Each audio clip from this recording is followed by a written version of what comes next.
인생은 수많은 선택의 연속입니다. 그런 의미에서 30이라는 숫자는 가장 큰 변곡점이 찾아오는 시기이기도 합니다. 대부분 결혼을 하고 배우자와 함께 신혼집을 알아보고 자녀를 출산하며 지금껏 해보지 못한 새로운 경험들이 펼쳐지는 시기죠. 그런데 이 시기에 어떤 선택을 하느냐에 따라 누군가는 돈 걱정 없는 삶을 누리는 부자가 되고 누군가는 평생 돈 때문에 불안한 삶을 살게 될 수도 있습니다. 두 사람의 출발점이 같았더라도 말이죠. 그렇다면 이 차이는 어디에서 생길까요? 부자들은 도대체 어떤 선택을 했길래 부자가 될 수 있었던 것일까요? 여기 김모 씨와 이모 씨가 있습니다. 이 둘은 입사 동기이고 진급도 함께하며 월급도 같은 수준으로 받아왔습니다. 결혼 시기도 비슷하고 비슷한 시기에 아이도 태어났습니다. 정말 모든 조건이 거의 같았죠. 하지만 단 한 가지 선택이 달랐습니다. 김모 씨는 결혼 후 신혼집으로 서울의 20평대 소형 아파트를 3억에 매수하면서 결혼 생활을 시작했고, 이모 씨는 경기도 인근 20평대 아파트를 1억 7천에 전세로 계약하며 결혼 생활을 시작했습니다. 김모 씨는 주택담보대출의 원리금을 갚아 나가느라 절약하는 삶을 살아야 했고, 이모 씨는 상대적으로 낮은 이자로 인해 배우자와 함께 여행도 다니며 행복한 신혼을 보내게 되었죠. 그런데 21년, 2년이 지나 두 사람의 인생은 점차 달라지기 시작합니다. 어떤 일들이 있었을까요? 21년 임대차 3법과 여러 이유로 인해 부동산 시장이 미친 듯한 상승 시장에 접어들게 됩니다. 이때 신혼 초기 소형 아파트를 사두었던 김모 씨의 자산 가치가 약 3억 이상 상승을 하게 됩니다. 이에 반해 이모 씨는 전세 만기가 되었고 집주인의 요구에 따라 새롭게 주거할 집을 찾아야 했습니다. 하지만 3법으로 인해 전세 물건이 없었고 더욱 걱정되는 상황은 전세 가격도 약 1억이나 상승을 하며 추가적인 현금을 마련해야 했죠. 이렇게 같은 월급, 같은 직장 생활을 하던 두 사람의 자산 격차는 순식간에 3억 이상 벌어지고 말았습니다. 이처럼 부자가 되기 위해 선택해야 하는 첫 번째는 바로 자산을 가져야 한다는 겁니다. 월급이 비슷해도 누군가는 자산을 가지는 선택을 하고 누군가는 현실에 순응하며 아무것도 하지 않는다면 그 결과는 완전히 달라집니다.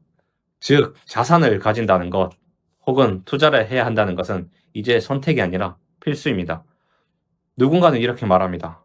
아파트 잘못 사면 골로 간다고. 맞는 말입니다. 하지만 아무것도 하지 않는 건 역시 이거보다 더 위험한 선택이 될 수 있습니다. 바로 이모 씨처럼 말이죠. 전세는 적어도 잃지 않는다고요? 그럼 한 가지만 여쭤보겠습니다. 혹시 내 월급 빼고 다 오른다는 느낌을 받으신 적 있으신가요? 전문직처럼 물가 상승률을 훨씬 웃도는 소득이 있다면 이야기는 다르겠지만 평범한 월급쟁이라면 월급만으로는 물가를 따라잡을 수 없습니다. 월급이 물가보다 앞서 나간다면 대한민국에 가난한 사람은 없는 부자들만 사는 나라가 되어 있었겠죠. 하지만 현실은 그렇지 못하고 우리는 이를 두고 헬조선이라는 표현을 쓰곤 합니다. 이처럼 아무것도 하지 않으면 안전한 것이 아니라 모르는 사이에 점점 더 가난해지는 구조를 스스로 만들고 있는 겁니다. 그리고 언젠가 우리는 회사를 떠나는 날이 옵니다. 우리가 부자는 못 될지언정 그때 월급도 없고 자산도 없다면 나의 노후는 누가 책임져 줄까요? 잘 키워둔 자식들이 책임져 줄까요? 아니요. 자식들도 우리가 겪었던 것처럼 지켜야 할 새로운 가정이 생겨나고 바쁜 현실 속에서 생존해야 하기에 어려운 현실일 것입니다. 어쩌면 우리 세대보다 더 치열한 경쟁 속에서 살아야 할 수도 있죠. 다시 두 사람의 이야기로 돌아가 보겠습니다.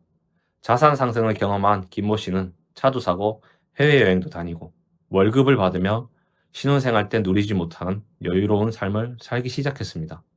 반면 이모 씨는 충격을 받았고 그제서야 부동산 공부를 시작합니다. 매달 3권에서 4권 정도의 책을 읽고 실패하지 않기 위해 비싼 강의도 들으며 열심히 저축을 했습니다. 그리고 배운 것에 그치지 않고 직접 현장에 나가 임장을 하고 저축한 돈으로 작은 아파트부터 매수하며 실전 경험도 쌓아 나갔죠. 그리고 시간이 지난 23년, 이모 씨와 김모 씨의 인생은 다시 또 달라지기 시작합니다. 23년 끝나지 않을 것 같았던 상승장이 접어들고 하락장이 찾아왔는데요. 이때 김모 씨의 아파트는 약 마이너스 21%, 자산 가치는 현금으로 약 1억 5천 정도가 하락하게 됩니다.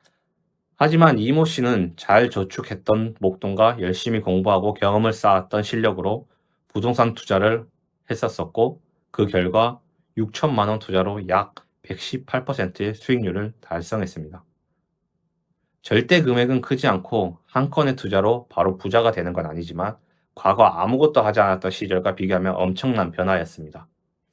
이처럼 두 번째 선택은 돈이 되는 곳에 돈을 써야 한다는 것입니다.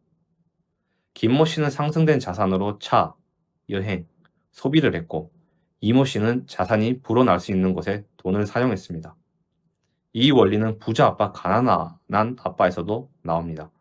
가난한 아빠는 수입을 소비하는 데 사용하고, 부자 아빠는 수입을 자산을 사는 데 사용합니다. 그리고 자산은 또 다른 수입을 낳는 구조를 만들게 되는 것이죠.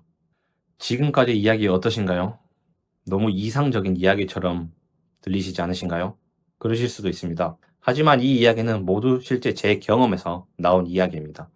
김모 씨는 저희 가장 친한 직장 동료였고, 이모 씨는 바로 저였습니다.